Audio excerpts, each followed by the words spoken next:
कहते हैं सुख में तेरे साथ रहेंगे, दुख में सब मुंह मोड़ेंगे मोड़ेंगे।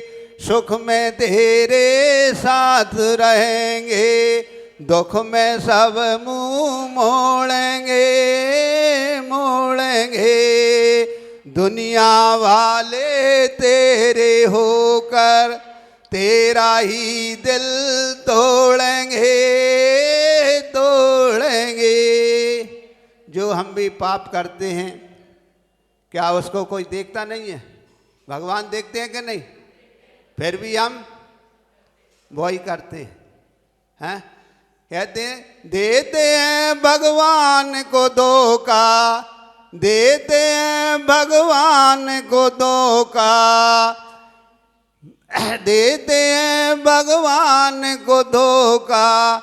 इंसान को क्या छोड़ेंगे, कसमें वादे प्यार वफा सब बातें हैं बातों का क्या। कसमें वादे प्यार वफा सब बातें हैं बातों का क्या। इसलिए हमको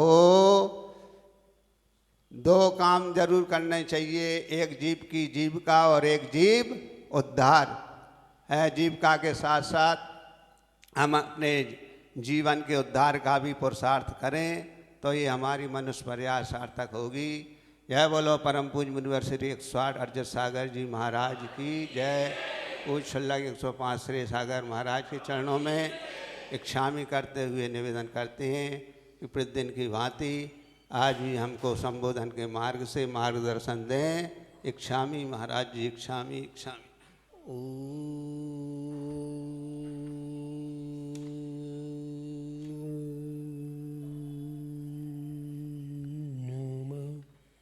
सिद्धि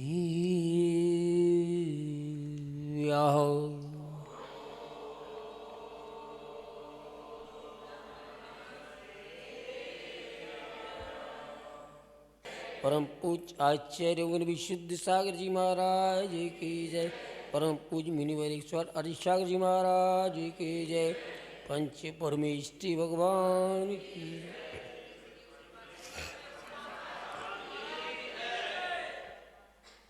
बहुबंधु, कितने धन्य हो आप खरपेटिया वालों। हमारे साथ मंगलाचरण में 8,56,97,481 जिनालों को और 24 तीर्थंकरों की वंदना आप कर लेते हो। कितने धन्य हो आप, कितने परिणाम सरल आपके हैं। सुबह से आ जाते हो, लोग चारपाइयों पर विश्राम ले रहे हैं, बेटी ले रहे हैं, आपकी चाय भगवान के चरणों में। कितनी चाय है आपको कि प्रातः काल अपना सुंदर बना लेते हो, सारा दिन सुंदर जाता है। तालियां बजा लो अपने लिए। हम किसी को उल्हाय ना दें किस बात का। अच्छा काम कर रहे हो, मैं सोचता हूं इस पात्र में क्या भरूं। पात्र तो स्वच्छ आया है।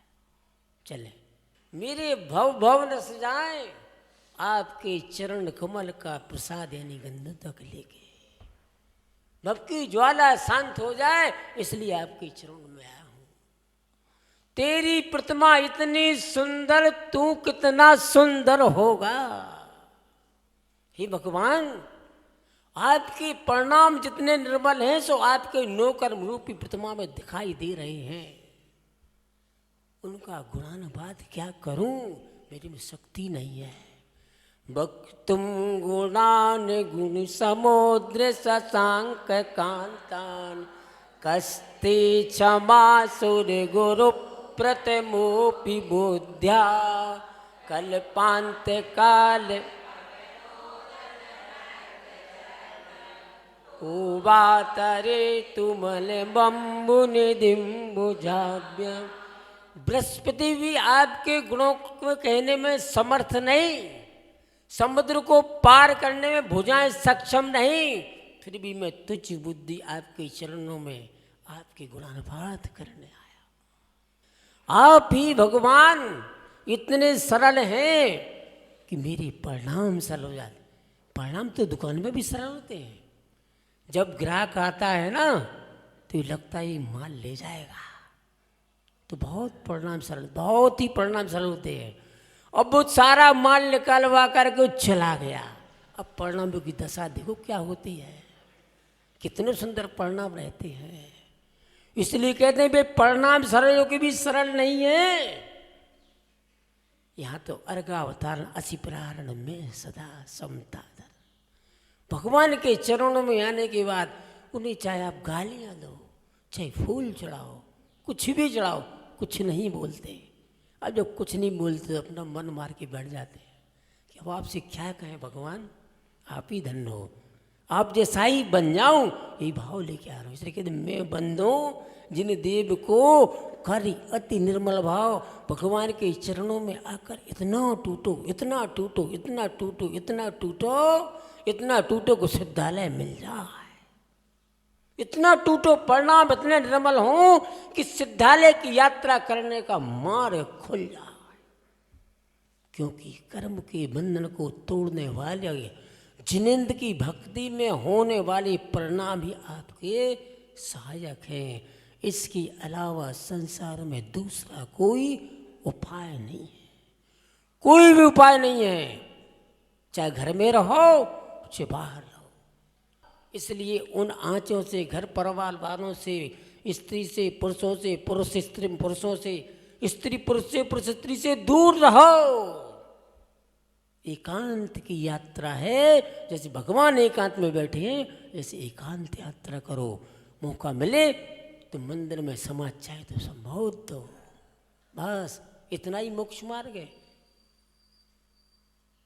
भगवान एक दिन महाराज जी कह रहे थे ना कि पर्वत पर, शिखर की चोटी पर गर्मियों में, सर्दियों में नदी के किनारे, बरसात में पेड़ों के नीचे दिगंबर साधु साधना करते हैं तब मोक्ष मिलता है। ये तो कल काल की बलहारी है कि हमें आपके बीच में आना पड़ता है। अब हम कहाँ चलना है? गुरुदेव के चरणों में। हे गुरुदेव, धर्म आप पर देने की कृपा करें। नमोस्तु।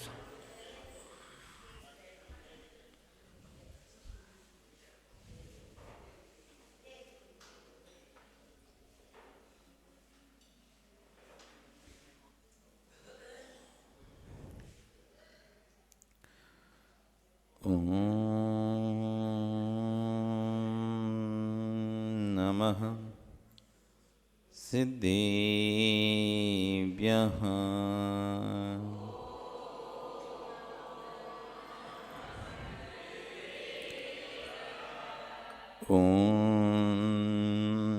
नमः सिद्धेभ्यः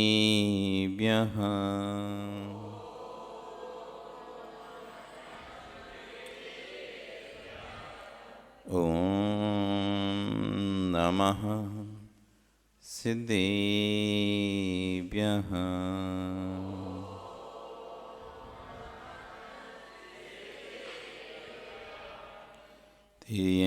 तिर्यणिकगिणाय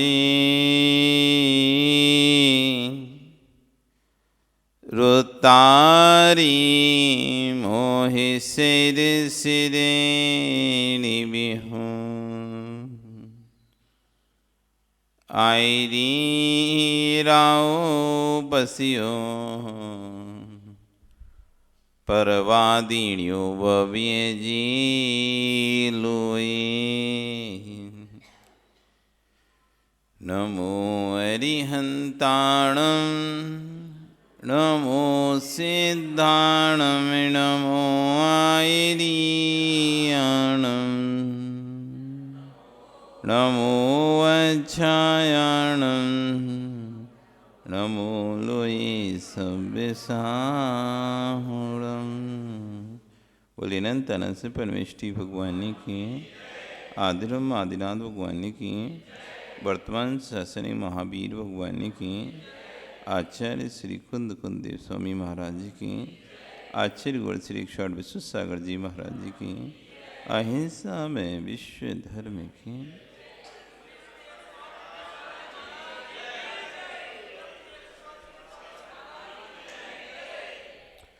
पाबंदियों वर्तमान शासन न्यायिक वर्धमान स्वामी के शासन में तीर्थंकर प्रभु की चरण निश्रा में बैठकर हम सभी जिन देशना का श्रवण कर रहे हैं। आचार्य भगवान कुंद कुंदेव स्वामी महाराज ग्रंथ राजरेण सारजी में श्रवण श्रावक होवे धर्मों का व्याख्यान कर रहे हैं, तो वहीं आचार्य भगवान विश्व सारजी महाराज उन्हीं गाथाओं पर अपने प्रवचनों को दे रहे हैं। आज आचार्य भगवान कह रहे हैं, जिसको सजा रहे हो, जिसको संवार रहे हो, यथार्थ विश्वास मानना ये भी तुम्हारा सगा नहीं है। आप सबसे ज्यादा किसको अपना मानते हो? आप सबसे ज्यादा किसको अपना मानते हो? शरीर को कि पैसे को? किसके लिए आप अपने शरीर का ध्यान नहीं रखते?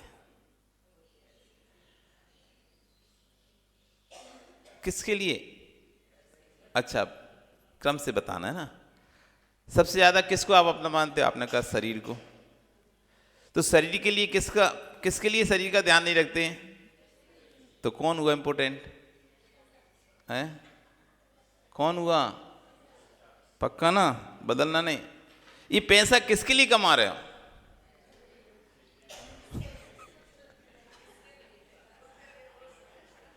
अरे आपने कहा शरीर सबसे इंपॉर्टेंट है, तो शरीर का ध्यान किसके लिए नहीं रखते आप?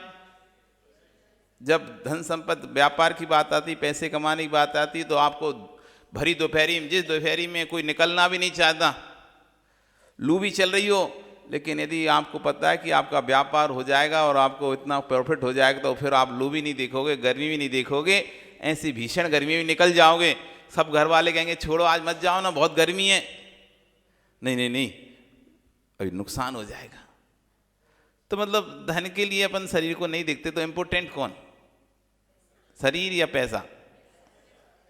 पैसा। और पैसा कमाते किसके लिए हो?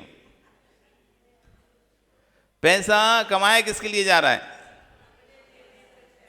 किसके लिए है? परिवार के लिए। तो इंपॉर्टेंट कौन? कि पैसा, कि शरीर, कि परिवार? महत्वपूर्ण कौन? अब देखना, बदलते जा रहे हो आप। पहले कह रहे थे शरीर महत्वपूर्ण है, फिर कहने लगे नहीं पैसा महत्वपूर्ण है, अब कह रहे नहीं महाराज जी पैसा तो हम परिवार के लिए कमाते हैं, तो उन पर महत्वपूर्ण क्या हो गया? परिवार हो गया। और यदि अपनी जान की बने तो किसको छोड़ सकते हो? किस किस को छोड़ सकते हो? तो महत्वपूर्ण कौन? जब अब आपकी जान पर आ जाए, आपकी जान पे आ जाए, तो आप किसको बचाओगे? महत्वपूर्ण कौन? इंपॉर्टेंट कौन है आपके लिए? निर्णय तो करो आज, इस बात का निर्णय करो, महत्वपूर्ण क्या है? पैसा है ना मनोज? कुछ भी नहीं है। इस पैसे के लिए तुम क्या कर सकते हो? कुछ भी कर सकते हो। अच्छा, एक बोतल पानी का कितना रुपए दे सकते हो तुम? 10 रुपया। किसी रेगिस्तान में तुम फंस गए हो, कंठ तुम्हारा सूख रहा है, तुम्हें पानी चाहिए, यदि पानी नहीं मिलेगा तो तुम्हारे प्राण निकल जाएंगे, तुम कितना रुपया दोगे इसका पानी के लिए? क्यों? पैसा तो महत्वपूर्ण है ना। तो 10 की चीज तुम कितने में खरीदोगे? ज्यादा ज्यादा 100 में, 200 में, कितने में? 500 में। और बस नहीं दे रहा वो 500 में भी बोतल, तो 1000 में भी नहीं दे रहा, तो मरना पसंद करोगे कि पानी खरीदना पसंद करोगे? तुम्हारे पास तो करोड़ रुपए रखे उस समय, और पानी की एक बोतल की तुम्हें जरूरत है, कंठ सूख रहा है, मर जाएंगे। तुम कह रहे 100 से ज्यादा नहीं देंगे, 1000 से ज्यादा नहीं देंगे, तो कह रहे नहीं दे रहे, मैं तो जा रहा। तो अब बताओ क्या करोगे? क्या करोगे मनोज? पैसे में 10 रुपए की चीज कितने में खरीदोगे तुम? कितने में खरीदोगे? पैसा सबसे इंपॉर्टेंट है ना। मरना पसंद करोगे कि 1 करोड़ भी देना पसंद कर दोगे? हैं? मरने क्या करोगे? मर जाना श्रेष्ठ है या फिर पैसा तुम कभी जितना लेना ले ले पर तू दे तो दे, ऐसा बोलोगे? या नहीं भाई मर तो मैं तो मरना हो, ठीक है तू तो रहने दे, मैं मर जाऊंगा फिर तू 1 करोड़ ले जाना बाद में उठा के। जीते जी तो नहीं दूंगा, मैं मर जाऊं तो तू 1 करोड़ उठा के ले जाना है। सही है, 10 रुपए के लिए मरना पसंद कर लोगे, लेकिन पैसा नहीं दोगे तो मरने के बाद वो पैसा कहाँ जाएगा? साथ में वहां तक जाएगा? फिर तो स्वर्ग में जाएगा ना। वो तुमने बचा दिया जितना, मर गए तो फिर कहाँ जाएगा वो पैसा?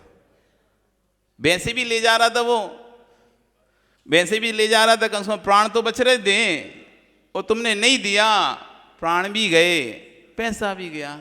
तो बताओ क्या चीज, तुम समझदार हो तो क्या करोगे? जब दोनों ही जा रहे हैं तो क्या बचाओगे दोनों में से?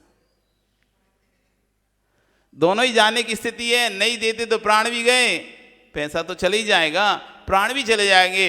ऐसी स्थिति में फिर तुम क्या करोगे मनोज? दोनों देना पसंद करोगे या एक देना पसंद करोगे?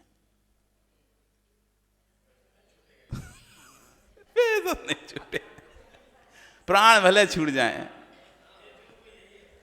हैं, फिर भले उस पैसे में जाके सांप बन के बैठ जाए। ये सांप निकल रहे ना, जो पैसे धन संपत्ति सांप निकलते गड़े, वे कौन है? वे ऐसी मानसिकता वाले ही हैं, चमड़ी जाए लेकिन दमड़ी ना चली जाए। किसे बचा पाओगे तुम? जब अपने जीवन को नहीं बचा पा रहे, जब अपने जीवन को नहीं बचा पा रहे, तो पैसे को क्या बचा पाओगे? महत्वपूर्ण क्या है आपके लिए? आपका खुद का ही निर्णय नहीं है, महत्वपूर्ण क्या है आपको? मनोज, बेटी की माँ बीमार हो जाए, अस्पताल में 2 करोड़ रुपए मांगे, तो तुम क्या करोगे? क्या करोगे? पैसा नहीं तो फ्री में इलाज करना है तो कर दो, नहीं तो जान दो, भैया बच के रहना, अपनी व्यवस्था कर लें। भरोसा नहीं रखना कि मनोज तुम्हारे ऊपर खर्चा करेगा। हाँ, वो तो कह रहा है भैया पैसा तो खर्चा नहीं है, तुम्हें ऐसे ही करने, फ्री में इलाज कर दो तो कर दो, नहीं तो जाओ ले जाओ। बच के रहना भाई मनोज से, हाँ, नहीं तो तुम भरोसे में रहो, बिल्कुल भरोसे मत रहना। क्यों मनोज, क्या है महत्वपूर्ण है? नरक निगोद में जाना श्रेष्ठ है या धन का संचय श्रेष्ठ है? दोनों में से कौन सा श्रेष्ठ है? कि कोई श्रेष्ठ नहीं है? क्या श्रेष्ठ है? या फिर भगवान की भक्ति करना वो श्रेष्ठ है?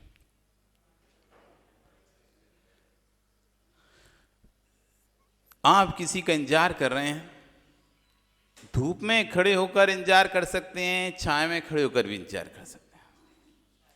धूप में खड़े होकर भी किसी का इंतजार कर सकते हैं, छाया में खड़े होकर भी इंतजार कर सकते हैं। तो आप किसमें खड़े होकर इंतजार करना पसंद करेंगे? किसमें? यहां तो समझदारी दिखा लिया आपने। धूप में क्यों खड़े हो? तबीयत भी खराब हो जाएगी, रंग भी काला हो जाएगा, इसलिए छाया में खड़े होकर इंतजार करते हैं। जब इंतजार करना ही है तो, जब इंतजार करना ही है तो छाया में खड़े होकर इंतजार करते हैं। धूप में क्यों खड़े हो? तो भैया जब तुम्हें अपना कल्याण करना ही है तो कम से कम जब तक कल्याण के साधन नहीं मिल रहे, जब तक चौथा काल नहीं आ रहा जहां पर कल्याण होता है, तब तक अपना समय छाया में बिछा लो, अर्थात गुरुओं के निकट आकर उनकी सेवा कर कर, उनकी शुश्रा कर कर, उनकी प्रवचन आदि सुनकर, भगवान की भक्ति कर कर, ये अपना समय छाया में बिता लो, व्यतीत कर लो। इस देह को जो खिला रहे हो, पिला रहे हो, सजा रहे हो, यथार्थ में शरीर ना तो खा रहा है ना शरीर पी रहा है।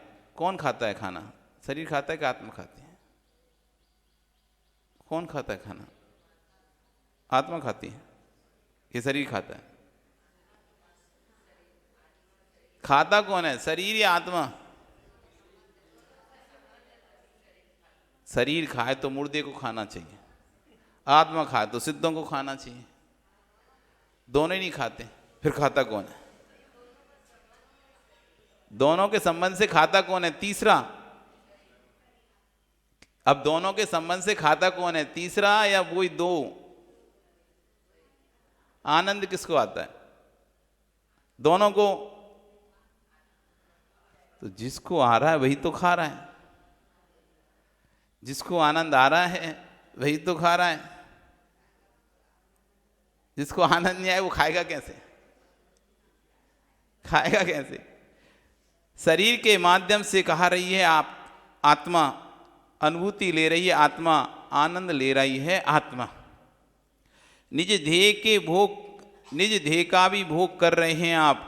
आत्मा पर ध्येय का भोग कर रही है, आत्मा पर ध्येय का भोग कर रही है। आत्मा पर ध्येय नहीं, स्वध्येय का भोग कर रही है आत्मा। आप यदि दर्पण में अपना शरीर देख रहे हैं और आप अपनी ही आत्मा से अपना भोग कर रहे हैं, अपनी ही आत्मा से दूसरे आंखों से दूसरे को देखते हैं तो दूसरे का भोग कहलाता है। और जब आंखें स्वयं को नहीं देख पाती तो व्यक्ति दर्पण में जाकर उसको शरीर को देखता है। यदि इनको अच्छे से स्नान भी करा रहे हो, साबुन तेल भी ला रहे हो, शरीर को अच्छे स्नान करा, साबुन तेल आदि का प्रयोग कर रहे हो, यथार्थ मानिए ये आत्मा के द्वारा शरीर का भोग चल रहा है। स्वयं के शरीर का दर्पण के सामने खड़े खड़े घंटों घंटों तुम बाल सजा रहे हो। क्या कर रहे तुम? क्या बालें निकलेंगी इनमें से? अब बालों में बालें निकलने वाली हैं क्या? पर हे रागी, आंखों से नहीं देख पा रहा तो दर्पण से अपने चेहरे को बार बार देख रहा है, अपने शरीर का भोग कर रहा है। कितने आयु कर्म के निसेक आपके नष्ट हो गए हैं, पर संभालते पर को संभालते संभालते निज पर ध्यान ही नहीं दे पाए। हम इन 9 कर्म को नहीं बचा पाएंगे। अब यहाँ आचार्य जो महत्वपूर्ण बात कर रहे हैं, हम इन 9 कर्म को नहीं बचा पाएंगे, हम द्रव्य कर्म को नहीं बचा पाएंगे।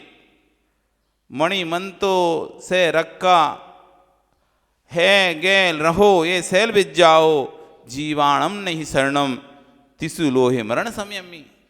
इन तीनों लोकों में इस जीव का कोई भी, चाहे मणि हो, चाहे मंत्र हो, चाहे कुछ भी हो, कोई भी रक्षा नहीं करती। ना धन की, ना संपत्ति की, ना शरीर की। आप ना धन को बचा पाओगे मनोज, बिल्कुल तुम जोड़ जोड़ के पेटी में रख लो, नहीं बचा पाओगे। इस धन को भी नहीं बचा पाओगे, इस शरीर को भी नहीं बचा पाओगे, न द्रव्य कर्मों को आने से रोक पाओगे। यदि रोक सकते हो किसी को तो वह है सिर्फ मात्र पाप कर्म। हम द्रव्य कर्मों को नहीं रोक पाएंगे, हमारा बस नहीं है द्रव्य कर्मों पर, हमारा बस नहीं है 9 कर्म को बदलने से रोकने पर। क्या आप अपने शरीर के परिणमन को रोक सकते हो? क्या आप अपने शरीर के, बिट्टू तुम अब पैसे से क्या क्या कर सकते हो? किस चीज को रोक सकते हो? किस चीज को बदलने से रोक सकते हो तुम? पैसे से या किसी और चीज से? अपने शरीर के परिणमन को रोक सकते हो, अपनी आयु को रोक सकते हो, अथवा किसी भी वस्तु को पुराना होने से रोक सकते हो। सुनील, किसको रोक सकते हो? किसको रोक सकते हो तुम? धन से। क्या किसी की आयु के मरने को रोक सकते हो? क्या किसी वस्तु के परिणमन को रोक सकते हो? क्या किसी वस्तु को खराब होने से रोक सकते हो? क्या किससे रोक पाओगे? इस पैसे से। जिस पैसे का तू अभिमान कर रहा है, या जिस पैसे को तू अपने प्राणों से भी ज्यादा प्यारा है जिसके लिए, उस पैसे से मनुष्य तुम किसको रोक सकते हो?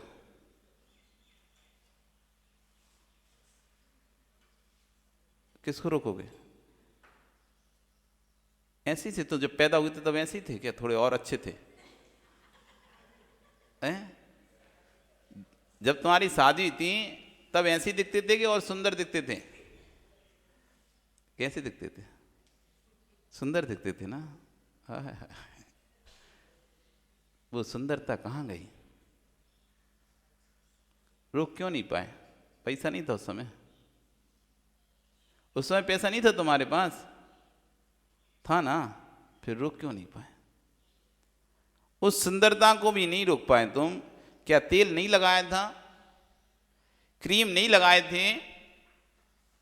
क्या अच्छे से साबुन सोडा नहीं लगाए थे? तब भी उस सुंदरता को, उस सुकुमालता को, उस मासूमियत को नहीं रोक पाए। वक्रता आ गई, चेहरा बदल गया। वक्रता आ गई, चेहरा बदल गया। किसको रोक सकते तुम पैसे से?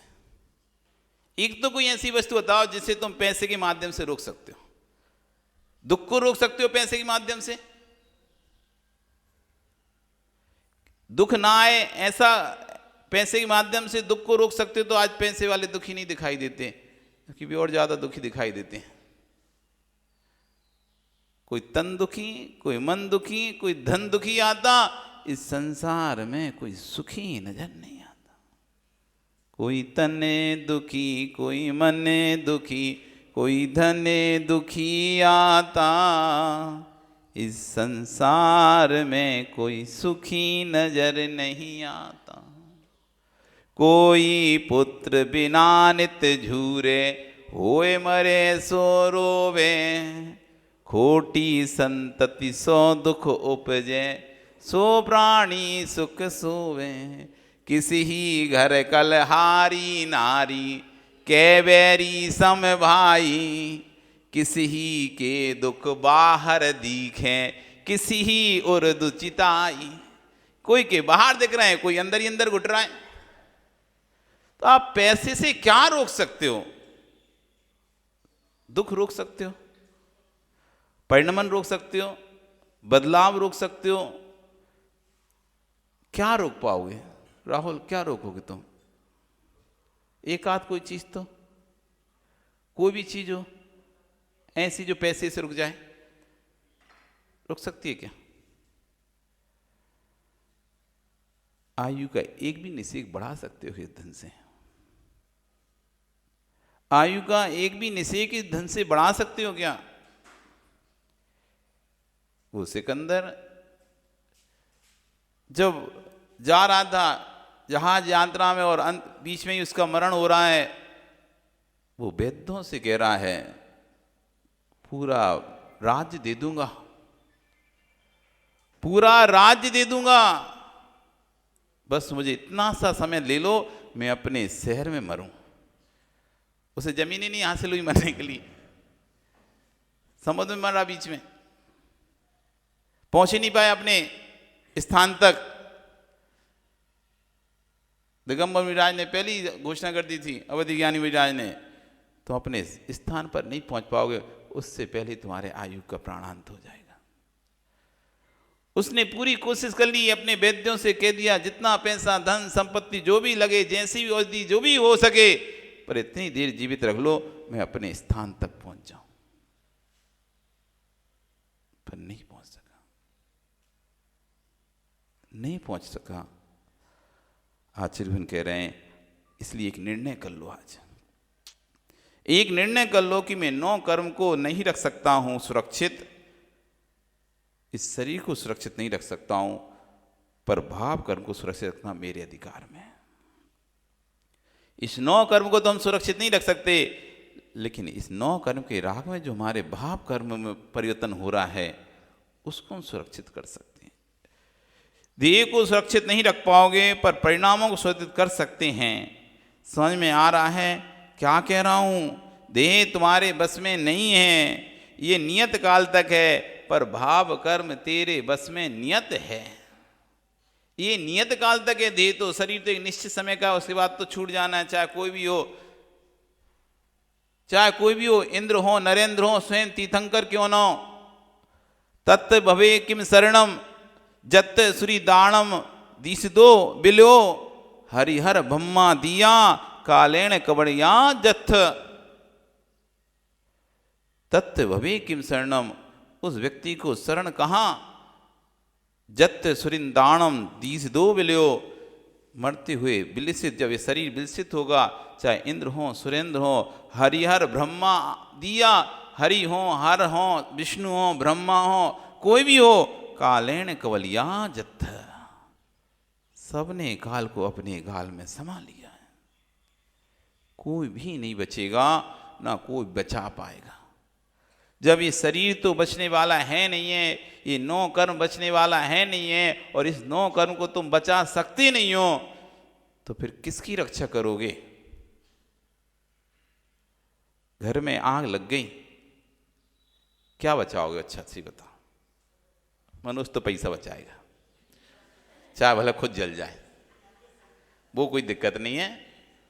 पैसा बचाने के चक्कर में भले खुद जल जाए तो चलेगा, लेकिन पैसा बचना चाहिए। और बच नहीं पाया तो वैसे मर जाएगा। आप क्या बचाओगे। पहले उनको नहीं, गलत। पहले व्यक्ति संपत्ति को बचाता है, कीमती वस्तुओं को बचाता है। जब संपत्ति बचने के चांस नहीं होते तो परिवार के सदस्यों को बचाता है। पहले सोचता है जल्दी से ये पैसा निकाल लूं, ये कीमती सामान निकाल लूं, मोबाइल निकाल लूं, सोना निकाल लूं, चांदी निकाल लूं, हीरे निकाल लूं, मोती निकाल लूं जल्दी से। पहले परिवार का ध्यान नहीं आता, पहले आता है ये निकाल लूं। फिर लगता कि ये तो निकाल नहीं सकता, फिर परिवार के सदस्यों को बचाता है। मैं अपने बेटे को बचा लूं, पत्नी को बचा लूं, बच्चों को बचा लूं, इस तरह से बचाने की कोशिश करता है। और जब परिवार के सदस्यों को भी बचाने की उम्मीद नहीं होती उसकी, तो फिर स्वयं की रक्षा के भाव करता है। भैया आप स्वयं बच लो। उस कमरे में नहीं जा सकते, अब जिस कमरे में बच्चे हैं उस कमरे में नहीं जा सकते, जिस कमरे में सोना चांदी हीरा मोती रखा है उस कमरे में नहीं जा सकते। अब उस कमरे में नहीं जा सकते जिसमें परिवार के सदस्य हैं, चारों तरफ से आग ने घेर लिया है। फिर आखिरी उपाय कुछ नहीं बचता, अब भैया स्वयं निकल जाओ, नहीं तो स्वयं भी मर जाओगे, स्वयं भी मर जाओगे। फिर अपने आप को बचाने की प्रयास करता है और स्वयं बच निकला। अब रो रहे कच्चे कर, लेकिन अब नहीं बचा सकते तो स्वयं को बचा के निकल लेता। अब जब तुम किसी को बचा नहीं सकते, इस शरीर को बचा नहीं सकते, इस शरीर की रक्षा नहीं कर सकते, तो आप धीरज से परिणामों की रक्षा करके निकल लो। कोशिश करते हैं हम शरीर को बचा लें, पूरी कोशिश करते हैं, दवाइयाँ खाकर, औषधि खाकर, डॉक्टर को दिखाकर, हर तरह से शरीर को बचाने की कोशिश करते हैं। जब देख लिया कि शरीर तो नहीं बचने वाला, अब क्या करें। रो नहीं, बिल्कुल नहीं। वहाँ बैठ के तुम रोगे, वहाँ बैठ के बिल्कोगे तो तुम भी मर जाओगे, तुम भी जल जाओगे। अब तुम स्वयं की रक्षा करो, अब स्वयं की रक्षा करो, अपने परिणामों की रक्षा करो। ये शरीर तो बचने वाला नहीं है, ये शरीर तो बचने वाला नहीं है। हरिहर ब्रह्मा दिया कालेन कवड़िया जस्से। हरिहर ब्रह्मा सुंदर इनेंद्र, यहाँ तक स्वयं तीर्थंकर भी इस काल के गाल से नहीं बच पाए हैं। उनको भी मरना पड़ गया है, मुझे भी मरना पड़ेगा। अब जब जाना ही है और बच भी नहीं पा रहा हूँ तो क्या करूँ। तो आचार्य भगवान कह रहे हैं, अब जिसकी रक्षा हो सकती है उसकी रक्षा कर लो। किसकी हो सकती है। अपने परिणामों की रक्षा करो। पहले धन की रक्षा की सोची, वो रक्षित नहीं हुआ। परिवार की रक्षा की सोची, वो रक्षित नहीं हुआ। स्वयं की रक्षा करने लगे। ऐसी अब शरीर की रक्षा सोची थी, धन की सोची थी, शरीर की सोची थी, कोई भी रक्षित नहीं हुआ, तो कम से कम परिणामों की रक्षा कर लो। यदि इसकी नहीं है तो दुर्गति पक्का निश्चित है। नियत काल तक ये पर्याय। पर भाव कर्म तेरे बस में हैं, जितने निर्माण को प्राप्त हुए हैं, होंगे, हो रहे हैं, वे द्रव्य कर्म 9 कर्म को संभालने से नहीं हुए हैं, वे भाव कर्म को संभालने से। भाव कर्म मेरे बस में हैं, अपने भावों को संभाल लेना, वही भगवान बन जाएगा। जो अपने भावों को संभाल लेगा वही भगवान। भगवान बनने के लिए अलग से कोई मेहनत नहीं करनी। कोई अलग से फार्म नहीं बनना, कोई अलग से तपस्या नहीं करनी, कोई अलग से कोई मेडल नहीं प्राप्त करना पड़ेगा भगवान बनने के लिए। जैसे कलेक्टर आदि बनने के लिए अलग से मेहनत करनी पड़ती है, सी आदि बनने के लिए मेहनत, कोई मेहनत नहीं करनी, बस एक ही काम करना है, भाव कर्म को समाना। किसे कहते हैं भाव कर्म? जिन परिणामों से द्रव्य कर्म आत्मा में बंधते हैं उन परिणामों को भाव कर्म कहते हैं। कर्म दो प्रकार के, द्रव्य कर्म, भाव कर्म। ज्ञानवर्णी, दशनावर्णी, वेदनीय, मोहिनीय, आयु, नाम, गोत्र, इनका जो द्रव्य है जो आत्मा में बंध रहा है वो द्रव्य कर्म है। ये द्रव्य कर्म जिन परिणामों से आता है, ये द्रव्य कर्म जिन परिणामों से आता है उसका नाम है भाव कर्म। उन परिणामों को सुधार लो। भाव कर्म के अनुसार 9 कर्म का परिणमन होता है। जैसा भाव कर्म होगा वैसे 9 कर्म यानी शरीर आदि की रचना होती है। भैया इस बात को आप स्वीकार करना ही होगा। ज्ञानी भाव कर्म के अनुसार 9 कर्म का परिणमन होता है। भाव कर्म जो होता है फिर 9 कर्म को बदल देता है। जैसा भी परिणाम करेंगे वैसा अगले भव में आपको 9 कर्म मिलने वाला है। अगले भव में क्या, इसी भव में आपको दिखा सकते हैं। अंतरंग में जैसे ही क्रोध के परिणाम आते हैं आपकी जो सफेद चेहरा था वो लाल चेहरा हो जाता है, जो सौम्य चेहरा था वो क्रूर चेहरा हो जाता है। जैसे ही क्रोध के परिणाम होते हैं तुम्हारा 9 कर्म चेहरा लाल हो जाता है। ज्ञानी कुछ मिल जाए तो पेट भले ही खा लियो पर चेहरा चमकता है। पेट खा लियो लेकिन कोई संपत्ति मिल गई तुमको, कोई हीरे वीरे मिल गए पड़े रास्ते में, अब तो भूख भी नहीं लगती, चेहरे पर फिर भी चमक है। घर के अंदर तिजोरी में 8 कमरे अंदर तिजोरी में रख देगा उस हीरों को, और बाहर चबूतरे बैठेगा तब भी मुस्कुराएगा। चमक, जब पुद्गल द्रव्य की चमक चेहरे पर आ सकती है। एक पुद्गल द्रव्य जो मिला वो रखा कहाँ है? घर की अलमारी में अंदर रखा हुआ है, तब भी चमक कहां पर है? घर में द्रव्य रखा है, तुम बाहर भी चले जाओ कहीं भी, और वहां भी यदि तुम फटे हाल भी हो जाओगे ना, लेकिन तुम्हें पता है घर में द्रव्य है तो चेहरे पर चमक रहेगी। दूसरा भले कहेगा अरे इस पास कुछ नहीं है, पर तुम्हें पता है मेरे पास क्या है। चेहरे पर चमक, जब पर द्रव्य अंतरंग में आता, पर द्रव्य पास में आता है तो उससे चेहरे पर चमक आती है। तो जिसके अंदर यदि विशुद्धि आएगी उसके चेहरे पर चमक आएगी कि नहीं आएगी? हजारों किलोमीटर दूरी बैठे हो, लेकिन यदि पता चल जाए घर में चोरी हो गई, भैया चेहरा भाई उतर जाता ही नहीं उतर जाता। करोड़ों का फायदा है तो चेहरा चमक जाता है। भरे हजारों किलोमीटर दूर भी, विदेश में भी क्यों ना बैठे हो तुम, एक खबर सुनते ही घर में चोरी हो गई, पूरा जो आनंद तुम्हें घूमने का आ रहा था ना, उसमें ही सुन लिया कि वो जितने हीरे रखे थे ना तिजोरी में, माता जितने गहने रख के गई थी ना तुम, वे सब चोरी हो गए। अब वहां पर लोग कह रहे हैं घूमो घूमो घूमो। अब कैसा लगेगा? कैसा लगेगा? जब पर द्रव्य हरण हो जाता है तो चेहरा बदल जाता है। पर द्रव्य मिल जाता है और फिर दोबारा से खबर आ जाए अरे नहीं चोर पकड़ा गया, सारे पैसा मिल गए। फिर एक बार खबर आई चोरी हो गई, आपका चेहरा भोग रहे थे, मस्ती कर रहे थे, वाटर पार्क में घूम रहे थे, सब कुछ कर रहे थे, और एक फोन आया चोरी हो गया। अब बताओ तुम्हें कितनी मस्ती सूझेगी? कोई मस्ती नहीं सूझ रही। अब तो वहां रोना आ रहा है, रोना आ रहा है। हाय हाय हाय, मनोज इतनी मेहनत से पैसा जोड़ा, तब चला गया था। रो रहे, जैसे ही पता चला अपना नहीं गया पड़ोसी का गया। अब डबल मस्ती आ गई। क्यों? अब डबल मस्ती आ गई क्यों?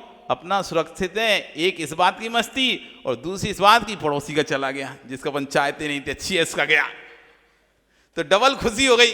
अब एक बार की जगह 4 बार पानी में खूंद रहा है। तो पर द्रव्य के मिलने जुलने से कितना परिणमन हो जाता है, चेहरे पर परिणमन आता है। फिर अंतरंग में भाव करके परिणमन से द्रव्य कर्म में परिणमन क्यों नहीं आएगा? अंदर विशुद्धि आती है तो चेहरा बदल जाता है, अंदर अशुद्धि आती है तो चेहरा बदल जाता है। परिणाम खराब होते हैं तो शरीर में विक्रिया होना प्रारंभ हो जाती है, परिणाम अच्छे होते हैं तो विक्रिया भी शांत हो जाती है। कुछ चला जाए तो खूब ठूस ठूस कर भी पेट भर देना, बेचारे का चेहरा मुरझाया हुआ दिखेगा। हाँ, चला गया जेब से, निकल गया, लग गया, अब फिर कितना ही उसे खिला दो तो भी उसका चेहरा नहीं मुस्कुरा रहा, और कुछ भी नहीं खाया, खाली पेट है, लेकिन कुछ मिल गया तो चेहरा चमक रहा है। द्रव्य कर्म और नौ कर्म को बदलने में कोई अवलंबन होता है तो भाव कर्म है। दुनिया को क्या सुधारने का, सुनील, दुनिया को मत सुधारो, कोई नहीं सुधरेगा। कण कण स्वतंत्र है, वस्तु व्यवस्था व्यवस्थित है, जो जैसा है वो वैसे ही रहेगा। आप किसी को सुधार नहीं पाओगे, ना कोई सुधर पाएगा। तो दुनिया को सुधारने का, दुनिया को संभालने का प्रयास मत करो जिससे मेरा भाव कर्म बिगड़े। ऐसा कर्म नहीं करने का विश्वास रखना। द्रव्य कर्म को भाव कर ही बदलता है, नौ कर्म को भी भाव कर ही बदलता है। माँ जो हृदय से शुष्क है, क्रोध से भरी है, उस माँ का आंचल का दूध भी सूख जाता है। और जो माँ गदगद भावों से युक्त है, बेटे के प्रति प्रीति रखती है, उस माँ के आंचल में दूध की धारा बह पड़ती है। शंका मत करना विषय पर। शरीर के रक्त भी उनके ही शुद्ध रहते हैं जिनके भाव विशुद्ध रहते हैं। शरीर का रक्त भी उनका ही शुद्ध है जिनके भाव विशुद्ध हैं। ये बात लिख लेना अपने हृदय की डायरियों पर। उनके शरीर के रक्त दूषित हो जाते हैं जिनके भाव दूषित होते हैं। जैन दर्शन की विद्या को सिखाइए आप। तीर्थंकर भगवान के सर्वांग में जो रक्त होता है वह सफ़ेद क्यों होता है? एक बेटे को जन्म देने वाली माँ की आंचल में दुग्ध कब आता है? जब उदर में बेटा आता है, जन्म लेता है, तब बेटे के दुलार के कारण दुग्ध आया। हार्मोन्स बदले। जिस जीव को जगत के प्राणियों के प्रति दुलार है उसके सर्वांग में रक्त सफेद हो जाए, इसमें क्या आश्चर्य? प्राणी मात्र के प्रति करुणा जिसकी बैठी हो, ऐसे भगवान के शरीर में रक्त कणिकाओं की वृद्धि होती है। ज्ञानी श्वेत कणिका, रक्त कणिकाओं की वृद्धि नहीं होती, श्वेत कणिकाओं की वृद्धि होती है। श्वेत कणिकाओं की वृद्धि उनके ही होती है जिनके चित्त प्रसन्न होते हैं। रक्त कणिकाओं की वृद्धि होती है तो उनके रोग प्रतिकार की क्षमता होती है। रक्त कणिकाएं बढ़ जाती हैं तो रोग प्रतिकार की क्षमता घट जाती है। इसलिए बेटा, कितने ही तेरे दादा नाराज हैं तो तू कहना ज्ञानी गुस्सा ना करो, अपने भाव विशुद्ध करो। ऐसा मत समझना कि बच्चे को समझ में नहीं आता। समझ में आता है। जब कोई नाराज होता है तो कहना आप वचन सुन रहे थे, मैं भी सुन रहा था, महाराज बोल रहे थे, जैसा द्रव्य भाव कर्म होगा वैसा द्रव्य कर्म होता है। इसलिए संभालना किसको है? द्रव्य कर्म को नहीं, नौ कर्म को नहीं, भाव कर्म को संभाल लो। अपने परिणाम संभाल लो, दूसरे को मत देखो। दूसरा संभलेगा नहीं संभलेगा उसकी गति है, लेकिन यदि हम अपने कर्म को, भाव कर्म को संभाल लिए तो नियम से हमारा एक दिन कल्याण होगा और हमें भगवान बनने से कोई नहीं रोक पाएगा। इतना ही सही है भगवान बनने का फॉर्मूला, सूत्र। जैसे फॉर्मूला होते थे गणित के, a+b, a+b², a+b⁴, उसके बाद उसका फॉर्मूला लग जाता था। बस भगवान बनने का कोई फॉर्मूला है, भाव कर्म पर अपना नियंत्रण। जिसने भाव कर्म पर अपना नियंत्रण कर दिया वो नियम से भगवान बनेगा। आपका समय कल फिर आओगे, पर्याय रही तो फिर और आगे चर्चा करेंगे। आचार्य भगवान और यहाँ पर क्या कह रहे हैं उसकी विषय में चर्चा करेंगे। बोली भगवान महावीर स्वामी की।